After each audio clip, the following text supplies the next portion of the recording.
Y Padre, no hay cómo pagar el precio de tan grande amor.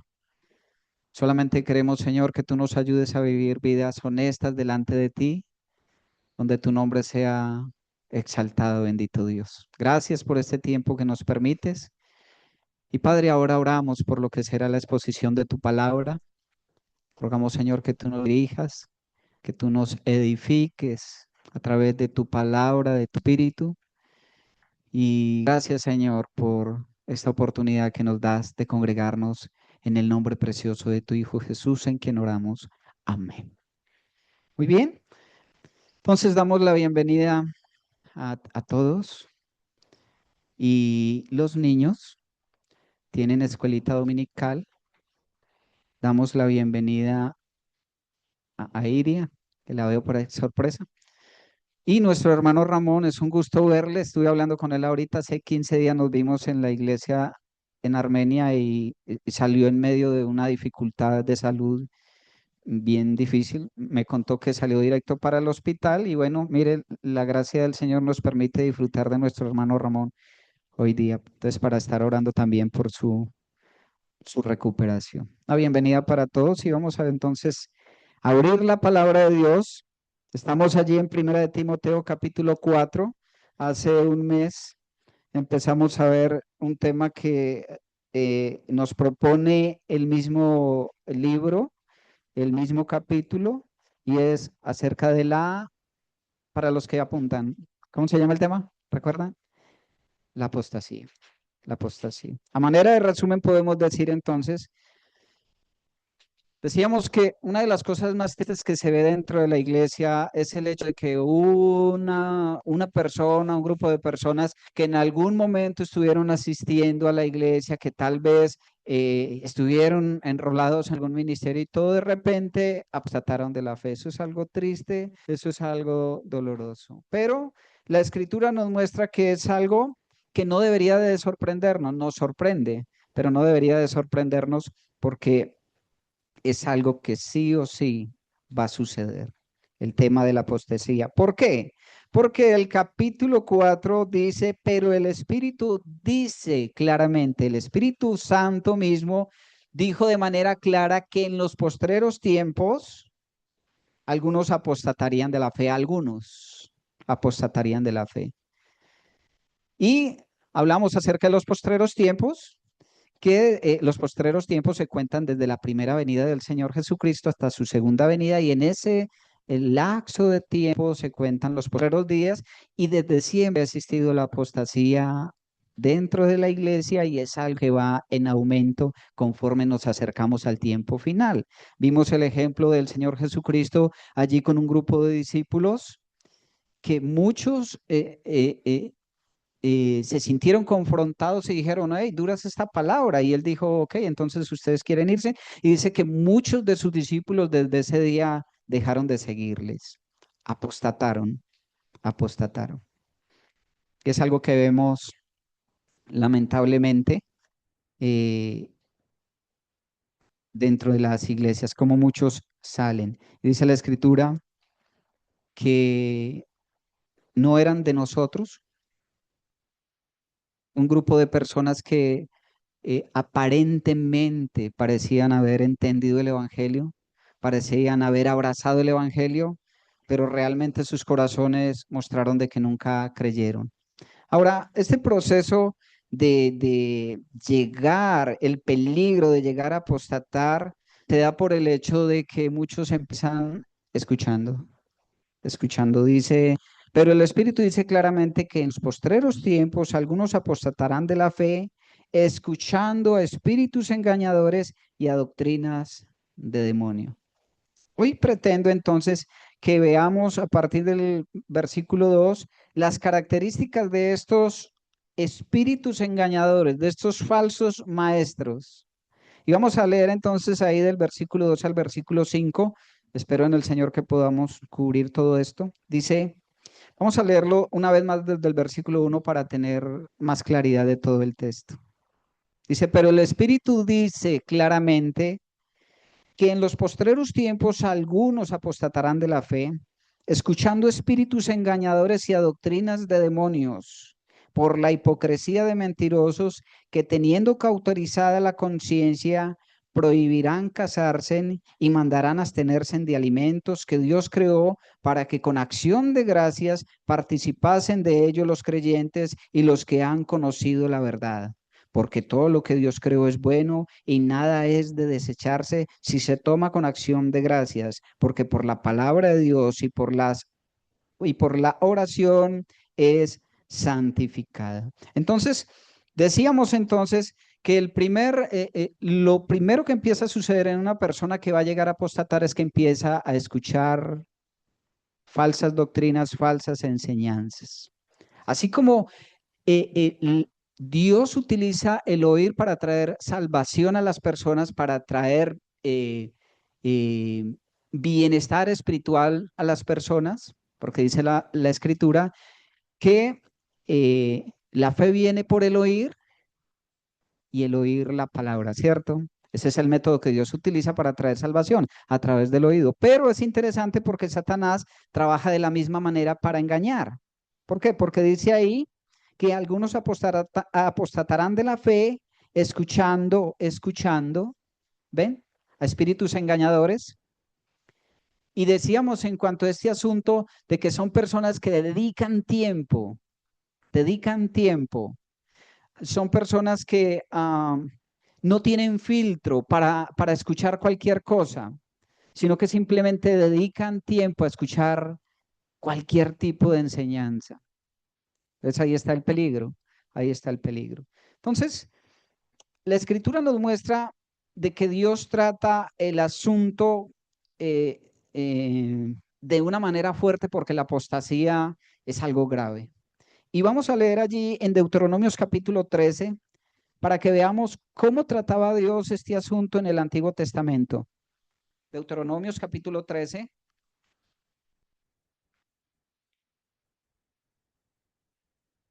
versículo 12.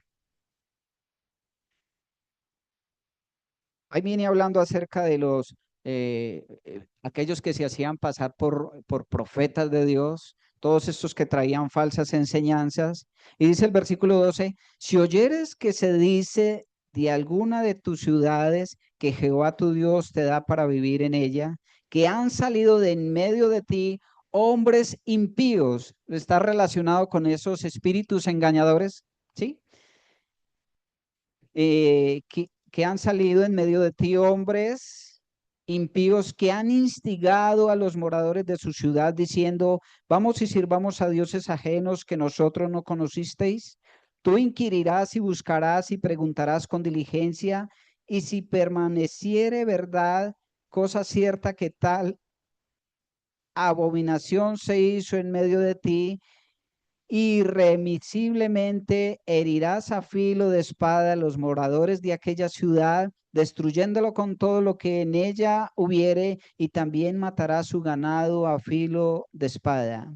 Y juntarás todo su botín en medio de la plaza, y consumirás con fuego la ciudad y todo su botín, todo aquello como holocausto a Jehová tu Dios, y llegará a ser un montón de ruinas para siempre, nunca más será edificada.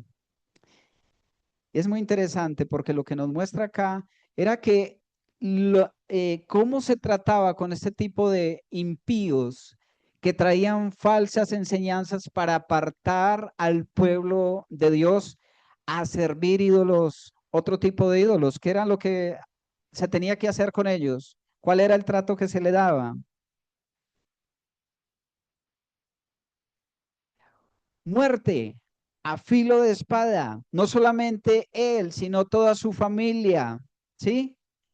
Hasta su misma ciudad era tratada fuertemente. ¿Por qué? Porque Dios ve este asunto de las falsas enseñanzas y de la apostasía de manera ruda. Es algo serio el asunto de la apostasía. Es por eso que nosotros debemos siempre preguntarnos qué tan sensibles estamos siendo a la palabra de Dios, ¿verdad?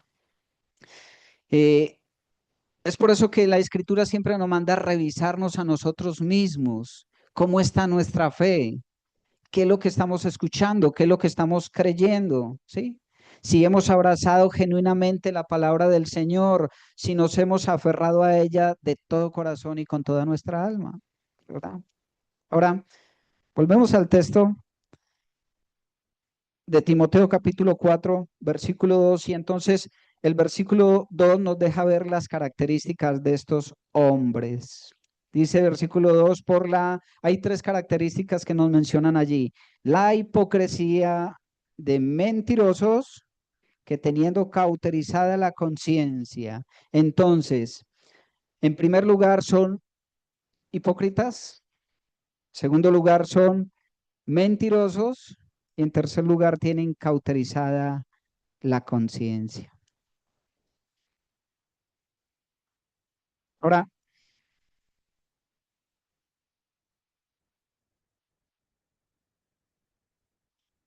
en primer lugar, dice que estos espíritus engañadores que traen falsas enseñanzas hacen uso de la hipocresía.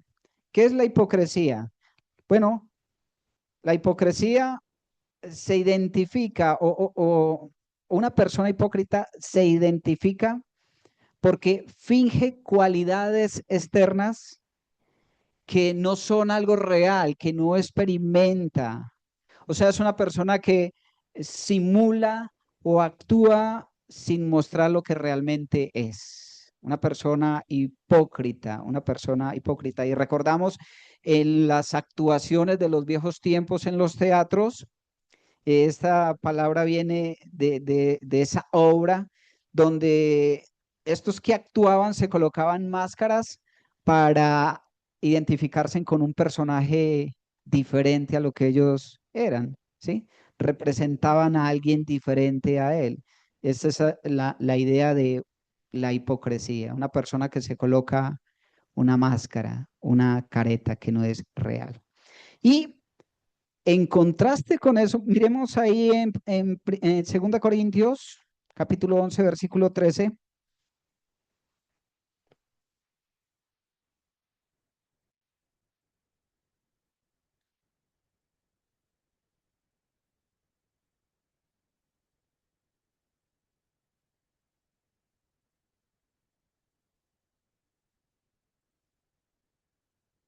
Dice la escritura, 2 Corintios, capítulo 11, versículo 13, porque estos son falsos apóstoles, obreros fraudulentos que se disfrazan como apóstoles de Cristo. Y no es maravilla porque el mismo Satanás se disfraza como ángel de luz. Versículo 15. Así que no es extraño si también sus ministros se disfrazan como ministros de justicia, cuyo fin será conforme a sus obras. Aquí se nos muestra entonces ese término hipocresía en la vida de esos falsos que se disfrazan y nos muestra cómo Satanás, su padre, el padre de mentira, también se disfraza como un ángel de luz. Y dice, no es cosa de extrañarnos que si su padre se disfraza, pues también sus ministros se disfrazan, ¿verdad? Porque dice espíritus engañadores y doctrina de demonios. Es algo que realmente viene de Satanás. O sea, son personas que cambian de apariencia para poder engañar. Estos se visten de maneras diferentes, se colocan máscaras así como lo hace el mismo diablo. Mateo capítulo 23,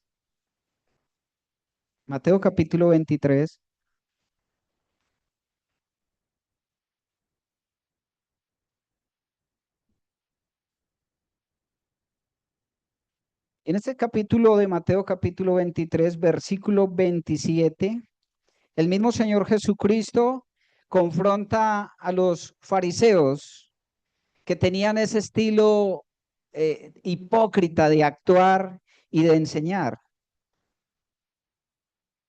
Dice el versículo 27, ay de vosotros. Y ese ay de allí, ese ay que encontramos allí es una exclamación de, ¿cómo se dice? De dolor, ¿cierto? Ay de vosotros, escribas y fariseos hipócritas, porque sois semejantes a sepulcros blanqueados que por fuera la verdad se muestran hermosos, mas por dentro están llenos de huesos de muertos y de toda inmundicia. Esa es la hipocresía. Por fuera parecen muy bonitos como los sepulcros blanqueados, pero por dentro están llenos de muertos, de huesos, de mal olor. Así que el versículo 28, así también vosotros por fuera la verdad os mostráis justos a los hombres, pero por dentro estáis llenos de hipocresía e iniquidad. Esta es la característica de esos falsos maestros, era una característica de los fariseos y es una característica de esos que están en medio de nosotros que debemos descubrir. Hipócritas que parecen ser buenos, justos, santos, buenos creyentes, pero por dentro están llenos de hipocresía, de mentira. Ahora, en contraste con un verdadero hombre de Dios, Gálatas capítulo 2, versículo 11.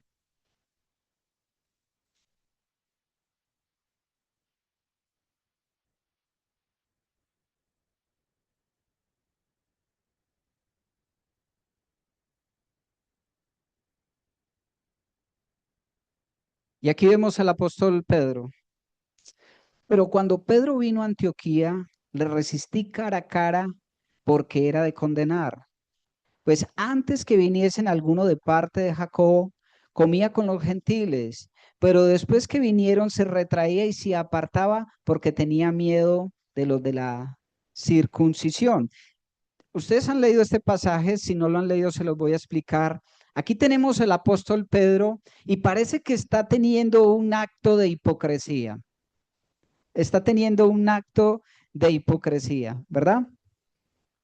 Dice, el versículo 13, y en su simulación participan también los otros judíos, de tal manera que aún Bernabé fue también arrastrado por la hipocresía de ellos. Pero cuando vi que no andaba rectamente conforme a la verdad del Evangelio, dijo a Pedro delante de todos, si tú siendo judío vives como los gentiles y no como judío, ¿por qué obligas a los gentiles a judaizar?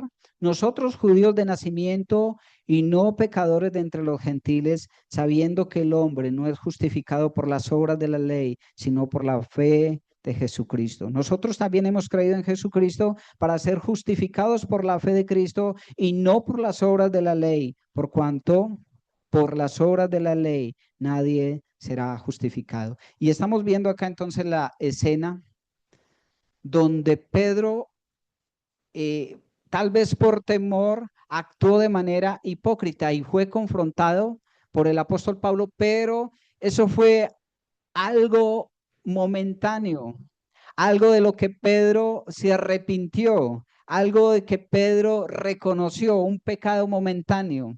Así que lo que quiero dar a entender es que muchas veces hay hermanos genuinos en la iglesia que por un error, por alguna situación, tal vez por desconocimiento, puedan tener la misma actitud hipócrita de Pedro, por un error o por desconocimiento, pero que corrigen, piden perdón y eso les pone aparte de ese grupo de hipócritas que son utilizados por el diablo.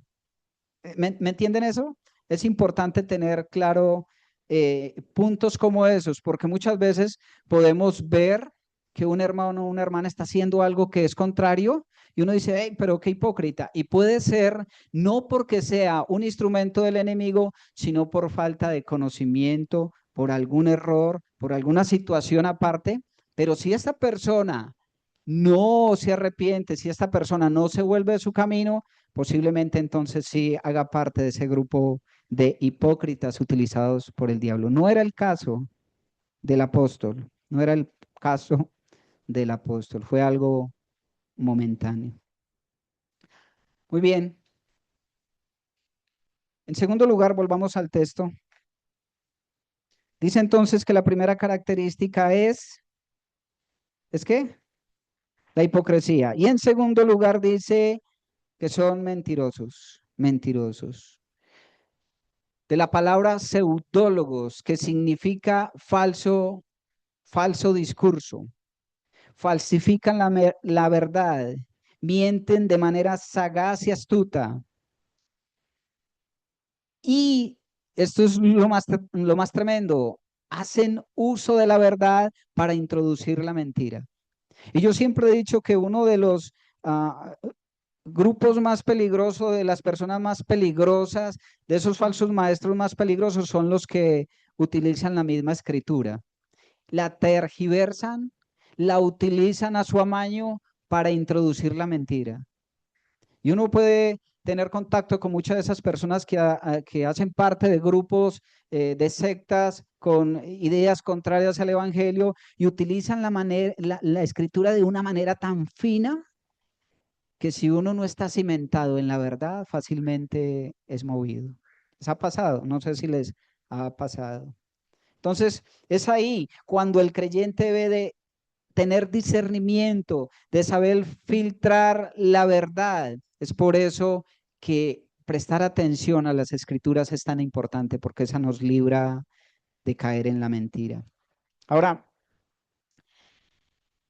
generalmente Satanás y estos espíritus no vienen con mentiras abiertamente, sino que se infiltran de manera sagaz. Yo voy a colocar un ejemplo. Yo podría traer a mi hijo acá y decirle que él tiene, se puede colocar de pie, Benjamín. Simplemente un ejemplo. Yo podría decir que mi hijo Benjamín tiene 18 años. Ponte de frente para que lo miren. Y los que no lo conocen podrían decir, sí, tiene 18 años. Pero Benjamín tiene 14 años. Así que si yo dijera, Benjamín tiene 60 años, pues ustedes no me van a creer, ¿cierto? Puedes sentarte, Benjamín. Gracias. Gracias por el modelo. Sí actúan los falsos maestros, así actúan los mentirosos, de manera sutil. Es más fácil creer que tiene 18 años, ¿verdad? Quizás 15 años, todavía sigue siendo mentira, él tiene 14 años. Así que ellos no van a venir a decirme, él tiene 60 años o tiene 50 años, porque lógicamente van a decir, no, pero este man, no, eso es un engaño abierto. Pero cuando te enseñan algo tan fino que parece, es ahí cuando tenemos que discernir realmente la verdad de la mentira. ¿Cómo? A través de la palabra, a través de la palabra. Así que estos pseudólogos, estos mentirosos, ellos tienen que enseñar algo que parezca verdad para incluir allí sus mentiras, para mezclar verdad con mentiras. Y fácilmente vemos eso hoy en todos los ámbitos religiosos y cristianos de la iglesia. Unas mentiras tan sutiles. Dice ahí Romanos capítulo 3 versículo 4.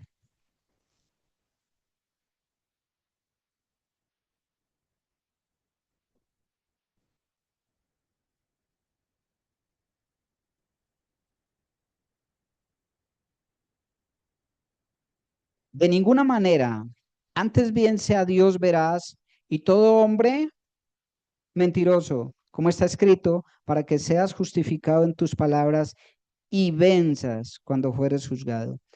De ninguna manera, antes bien sea Dios veraz. ¿Y qué nos muestra esto? Que Dios habla con verdad y su verdad está ¿en dónde? En la palabra, ¿verdad? Y todo hombre mentiroso, así que cualquier hombre puede venir con cualquier tipo de enseñanza, pero si no pasa el filtro de las escrituras, entonces es un mentiroso. Dios no miente y podemos confiar en su palabra. Martín Lutero decía, prefiero tener acusadores que me condenen por decir una verdad. A ver, prefiero tener acusadores que me condenen por decir una verdad y no a un acusador abrazándome por decir una mentira. O sea, es mejor tener a alguien que me acuse, tener a alguien que me señale por decir lo que es cierto y no vivir en pos de alguien que me abraza viviendo una mentira, creyendo una mentira.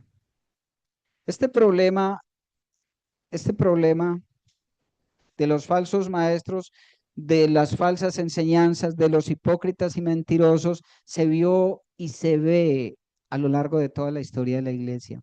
Estaban en Éfeso, estaban en Colosa, estaban en Corinto, estaban todo el tiempo de los apóstoles. ¿Cuánto más el día de hoy? Y en tercer lugar, volvemos al texto, dice que entonces son hipócritas mentirosos que tienen cauterizada la conciencia.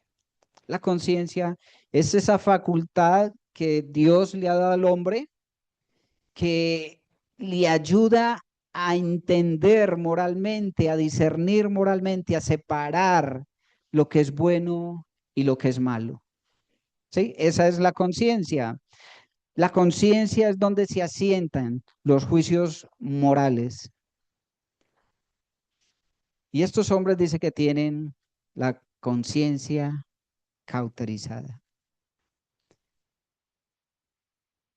Romanos capítulo 2, ahí atrásito donde estábamos anteriormente, versículo 15.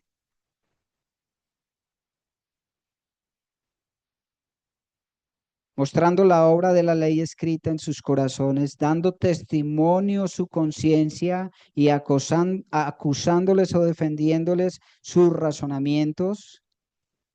En el día en que Dios juzgará por Jesucristo los secretos de los hombres conforme a mi evangelio. La conciencia es la que nos avisa, es la que defiende nuestros razonamientos. Y hay una palabra en el griego que es causterizazo, y es un término que se utilizaba para referirse a cuando un hierro caliente estaba quemando algo, estaba quemando la piel. Era ese tipo de hierro que se utilizaba para marcar el ganado, ¿sí? Y esa acción se le llamaba causteriazo. Lo que pasa es que yo para el griego soy malito. Me gusta mucho tener los términos porque amplían mucho eh, la verdad de la palabra, pero soy malito en eso. Pero causteriazo era la palabra que se utilizaba para cuando un hierro quemaba la piel, ¿sí?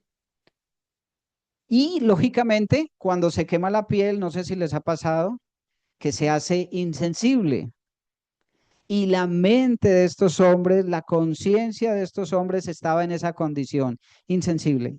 ¿Insensible a qué? Insensible a la verdad, insensible a la palabra de Dios. Ahora bien, hemos visto en la carta acerca de algunos que apostataron. Dice en el capítulo 1, versículo 18, este mandamiento, hijo Timoteo, te encargo para que conforme a la profecía que se hicieron antes en cuanto a ti, milites por ella la buena milicia, manteniendo la fe y la buena conciencia, desechando la cual naufragaron en cuanto a la fe algunos. Y nombra más adelante dos de esos que apostataron. Dice ahí, de los cuales son Himeneo y Alejandro, ¿verdad? El libro nos dice acerca de dos que claramente apostataron. En el inicio del capítulo 1, Pablo está diciendo a Timoteo que mande a callar a aquellos que están, esos espíritus engañadores que están trayendo falsa doctrina. Pero ahora en el capítulo 3, él amplía un poco más acerca de esas enseñanzas que están trayendo estos falsos maestros y estos espíritus engañadores. Y vamos allí al versículo 3. ¿Qué era lo que estaban enseñando estos falsos maestros, estos espíritus engañadores? Dice, prohibirán casarse y mandarán abstenerse de alimentos. Y uno puede decir, está diciendo el texto que son doctrinas de demonios. ¿Cómo puede ser doctrina de demonios el hecho de que estén prohibiendo casarse y mandando a abstenerse de alimentos? ¿Por qué es tan grave eso? ¿Por qué se le llama doctrina de demonios? Porque cuando a uno le hablan de doctrina de demonios, pues uno se imagina que es un tipo de enseñanzas que van bien, bien de frente contra el evangelio. Por ejemplo, que Cristo no es Dios. Uno diría, uy, bueno, ahí sí esto es demoníaco, ¿cierto? O que la obra de Cristo es insuficiente.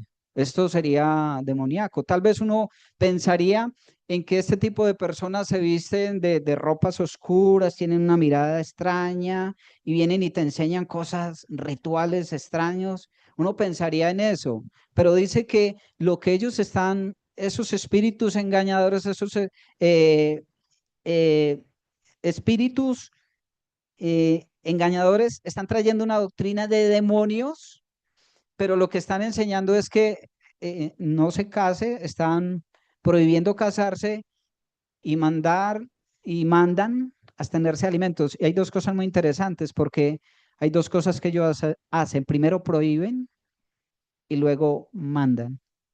Prohíben y mandan. Sí, como con mucha autoridad, ¿verdad?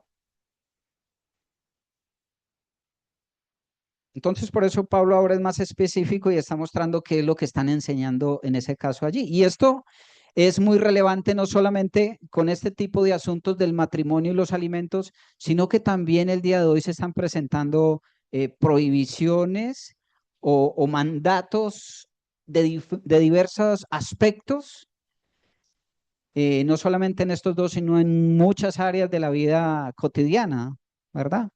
A los cuales tenemos que colocar cuidado. Ahora, ¿por qué prohíben el matrimonio cuando la escritura misma nos muestra que el matrimonio es bueno o no?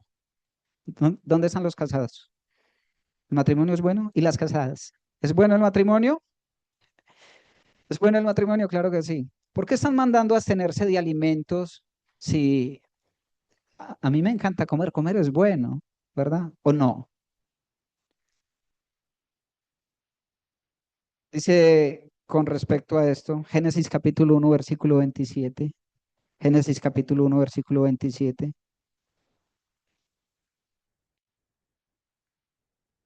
Con respecto al matrimonio, creó Dios al hombre a imagen de Dios lo creó, varón y hembra los creó.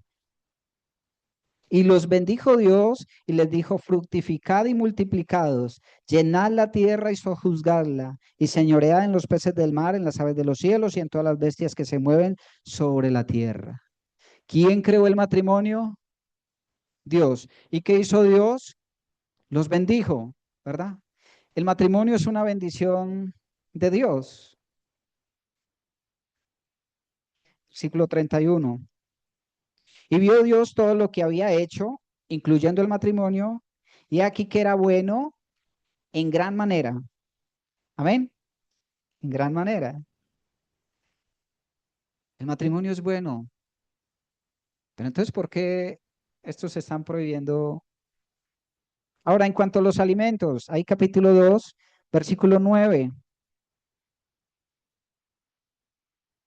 Y Jehová Dios hizo nacer de la tierra todo árbol delicioso a la vista y bueno para comer. También el árbol de la vida en medio del huerto y del árbol de la ciencia del bien y del mal, ¿sí? Y salía del Edén un río para regar el huerto, ta, ta, ta. Pero dice que Dios hizo nacer de la tierra todo árbol delicioso a la vista y qué, y bueno para comer. Bueno, colocó allí también el árbol de la vida. ¿Se podía comer el árbol de la vida? ¿El árbol de la vida se podía comer? Y el árbol de la ciencia del mal, el árbol de la vida sí se podía comer, pero el árbol de la ciencia del bien y del mal, ese fue el que Dios dijo, hey, no lo coman. ¿Lo podían tocar? Pues Eva dijo que no. Pues yo creo que sí se podía tocar, no se podía comer. Los demás árboles eran buenos. Dios los creó, los hizo nacer buenos para comer. ¿Por qué entonces prohibir los alimentos? Ahora bien, el hombre pecó. El hombre pecó, el hombre desobedeció, ¿verdad? Pero a pesar de eso, ahí en Génesis capítulo 9, versículo 3, después de que Dios trajo ese diluvio y empezó como una nueva generación Dios permitió, primero que se comieran todo árbol de fruto, que era bueno, pero Dios amplía más la dieta alimenticia de los hombres. Dice ahí en el versículo 3, todo lo que se mueve y vive os será para mantenimiento, así como las legumbres y plantas verdes os lo he dado todo, pero carne con su vida, que es su sangre, no comeréis. O sea que ahora la dieta alimenticia Dios la amplió para que todo lo que se mueva, pero que no tenga sangre. Primero había que desangrar el animal, matar el animal, desangrarlo y ahora era útil para comer y hasta el día de hoy es bueno conforme a las escrituras. ¿Sí? Entonces, en cuanto al matrimonio, Dios lo inventó, Él lo hizo para extender la raza humana, pero también para el deleite de los casados, es verdad. Los alimentos Dios los hizo para nuestro deleite, para alimentar esas vidas. Y a pesar del pecado, Dios extendió la dieta alimenticia con alguna ordenanza sin sangre, pero es bueno, pero es bueno. Ahora, en cuanto al matrimonio, dice Hebreos capítulo 3, versículo 4, honroso sea a todos el matrimonio y el lecho sin mancilla. En cuanto al matrimonio, dice que delante de Dios es algo que puede ser honroso. Entonces, ¿por qué prohibir el matrimonio? ¿Por qué prohibir los alimentos cuando es bueno? Mateo capítulo 7, Mateo capítulo 7,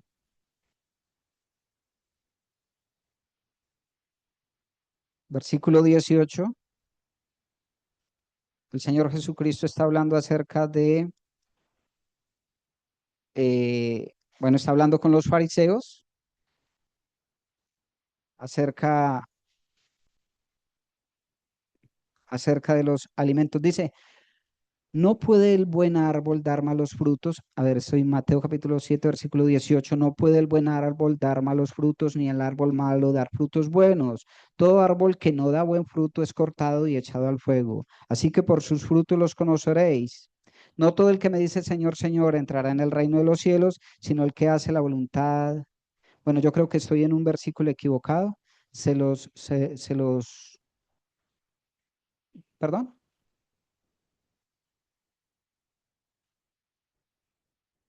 No, esperen. Mateo capítulo 6. Mateo capítulo 6.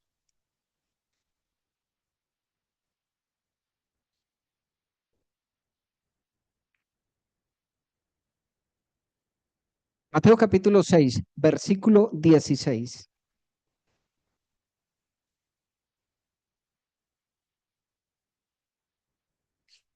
Cuando ayunéis, no seáis austeros como los hipócritas, porque ellos demudan su rostro para mostrar a los hombres que ayunan. De cierto os digo que ya tienen su recompensa.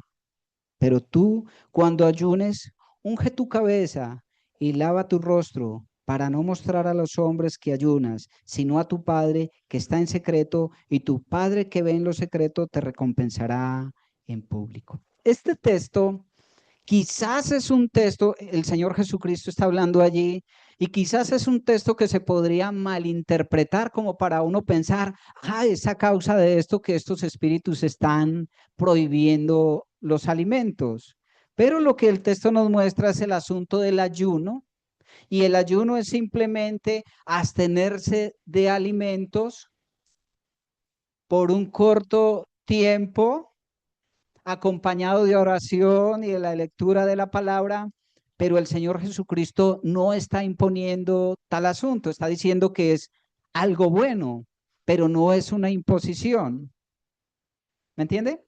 No es una imposición. Ahora, en cuanto al matrimonio, Pablo habla en Primera de Corintios capítulo 7, Primera de Corintios capítulo 7, versículo 25. Dice, en cuanto a las vírgenes, no tengo mandamiento del Señor, mas doy mi parecer. Esto es importante. Pablo está diciendo, está hablando según su parecer. como quien ha alcanzado misericordia del Señor para ser fiel. Tengo pues esto por bueno a causa de la necesidad que apremia, que hará bien el hombre en quedarse como está. Está ligado a mujer, no procures soltarte. Estás libre de mujer, no procures casarte. Versículo 32. Quisiera pues que estuviese sin congoja.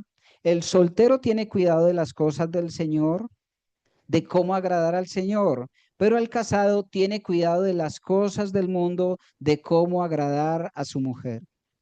Hay asimismo diferencia entre las casadas y las doncellas.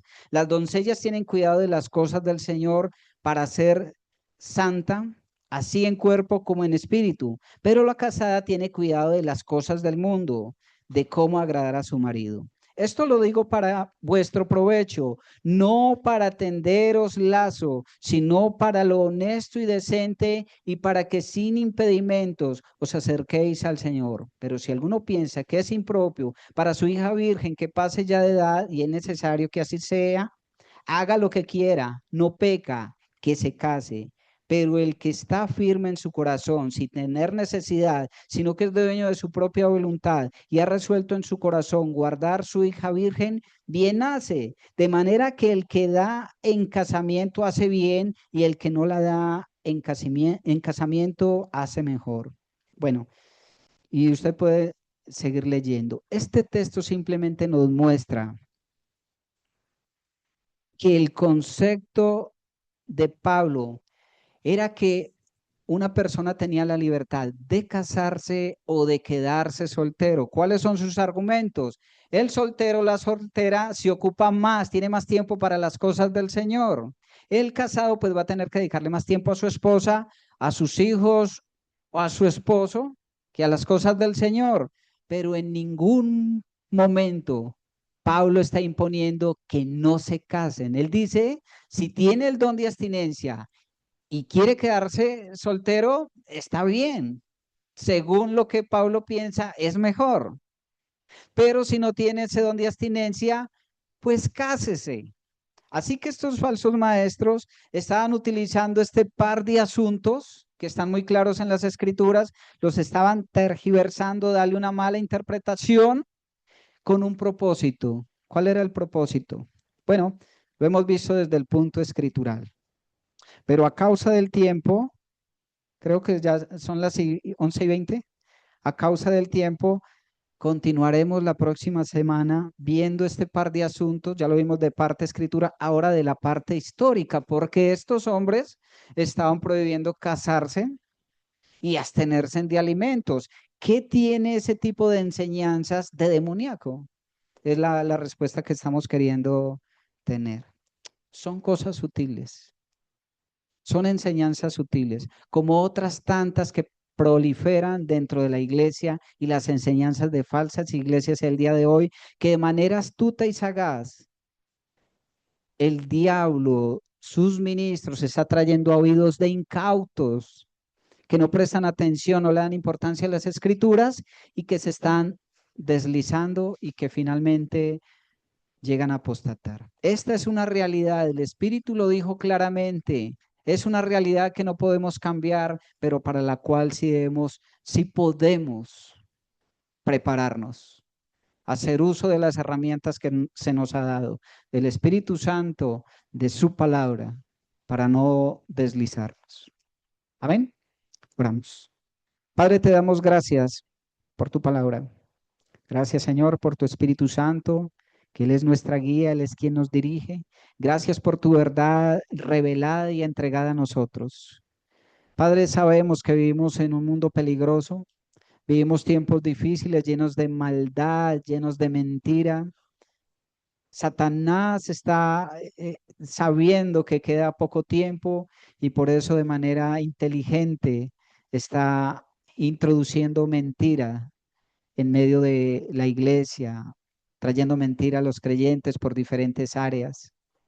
Padre, te rogamos que tú nos guardes del enemigo y que nos ayudes a permanecer firmes delante de ti, que le demos la importancia necesaria a tu palabra para poder ser cuidados de estos espíritus engañadores que son utilizados para engañar y para destruir. Gracias, Padre, por este tiempo de reunión. Ahora que vamos a nuestras casas, llévanos con bien. Es nuestra oración. Quedamos agradecidos contigo. Oramos en el nombre de Jesús. Amén. Que Dios les bendiga.